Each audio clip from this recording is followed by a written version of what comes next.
Kyle Larson crashed out late Sunday afternoon, racing for the win. He has the second most DNFs of anyone in the Cup Series this season. Is it finally time to accept that Kyle Larson just isn't clutch?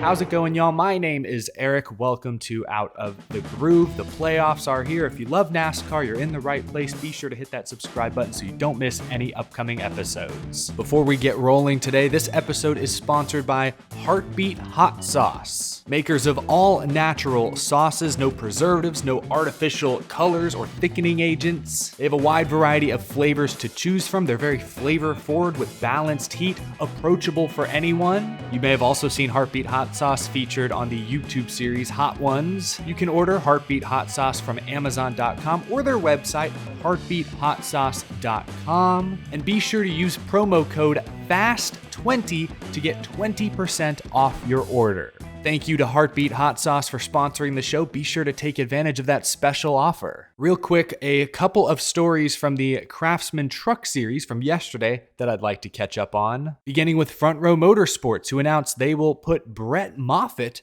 behind the wheel of a number 34 truck this weekend at Talladega. And you can see the paint scheme. It's reminiscent of some of the freight auction schemes Moffitt ran in the Cup Series all the way back in 2015. And oh my gosh, if you look even closer, are those baby flames? Front row, I thought we talked about this. No, in all seriousness, this is interesting. One, I suppose they'd like to have a drafting partner for their playoff driver, Zane Smith. So that's good, that's great, but could this also be a precursor of what's to come? Zane Smith is leaving Front Row, leaving the Truck Series after this season to go Cup racing with Trackhouse/Spire. Brett Moffitt, like I said, has raced for Front Row Motorsports in the past. He's the 2018 Truck Series champion. He's always been considered a very talented driver, but he spent the past few seasons driving mid-pack equipment in the Xfinity Series. Could he be looking for a new opportunity? Perhaps next year we will see Brett Moffitt and Front Row Motorsports come back together, potentially full-time. Maybe I'm jumping to conclusions, but it's interesting to see both sides partnered up,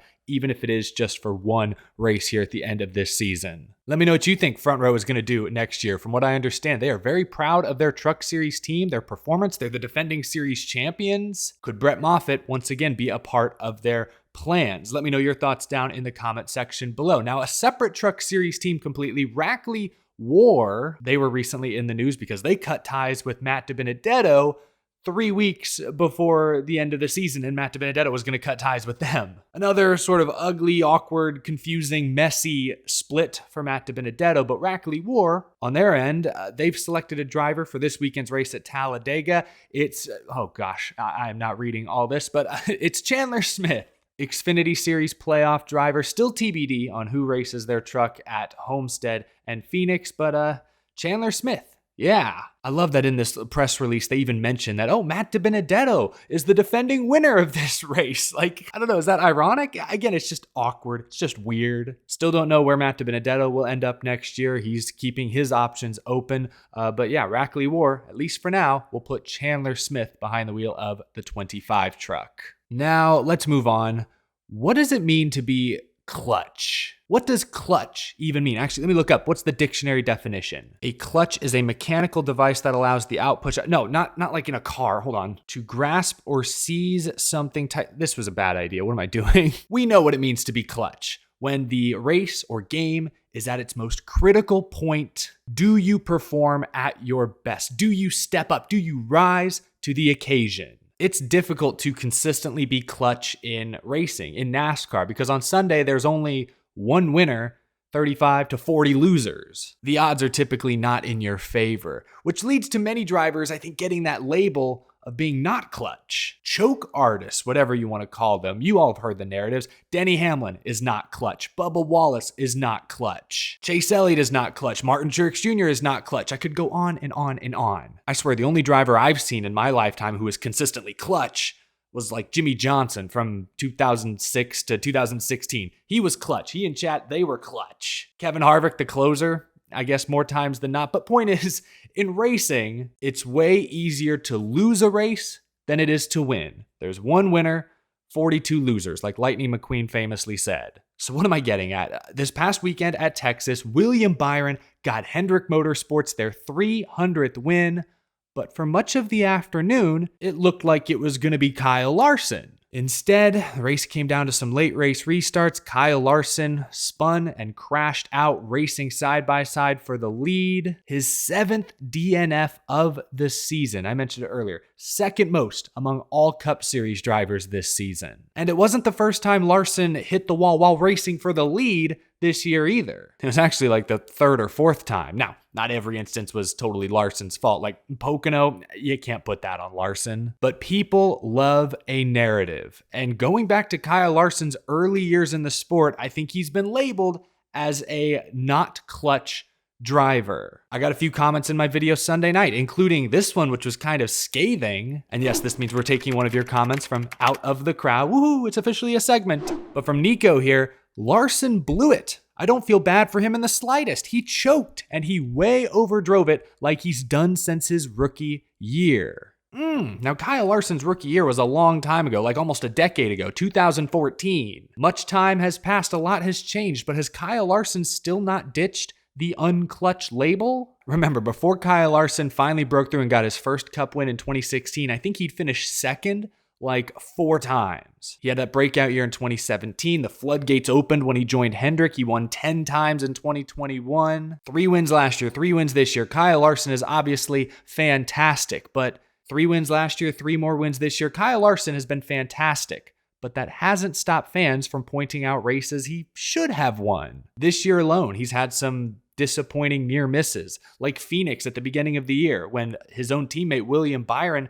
bested him on that final restart straight up. Larson has had a couple of late race run-ins with Denny Hamlin. Kansas, Hamlin was able to track Larson down. Ran him really close off of turn 2. Yes, they made contact, but Larson didn't seem to hold it against Denny. Afterwards, he just said, hey, I was really loose. And then, of course, Pocono happened. This one I don't hold against Kyle Larson. He just got taken advantage of. I don't think he did anything wrong. But then there was Darlington back in the spring as well. Larson leading that race late when Ross Chastain slides up and they all wreck. Look, Ross Chastain obviously is ultimately responsible for his own actions. He was in the wrong. That was a bad move. But you could argue that Larson's aggressive move the previous restart is what pushed Ross over the edge and led to that even bigger incident. So right there, we've got a handful of races that Kyle Larson was very much in contention to win.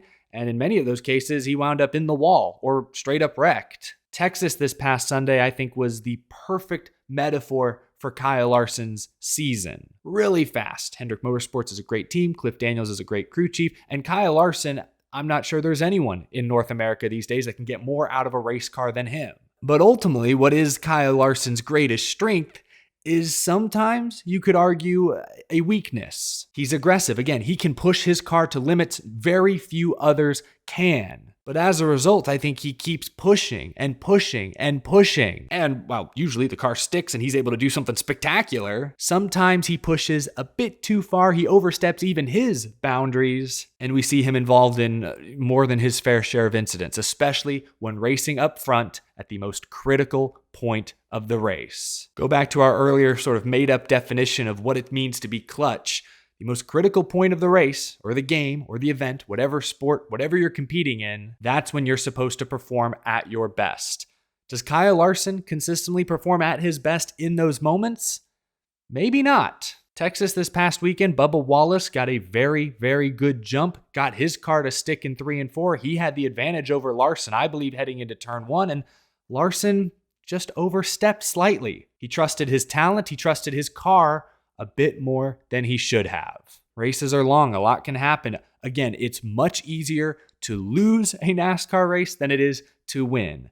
I don't like to use such strong labels and say, oh, this guy chokes. Like Bubba on Sunday said he choked. He didn't choke, he just maybe picked the wrong lane on the final restart in hindsight. That's not choking. My Houston Astros losing 5 out of 6 at home against some of the worst teams in baseball this past week while in the heat of a tense playoff race, that's choking. Oh, I'm laughing through the pain.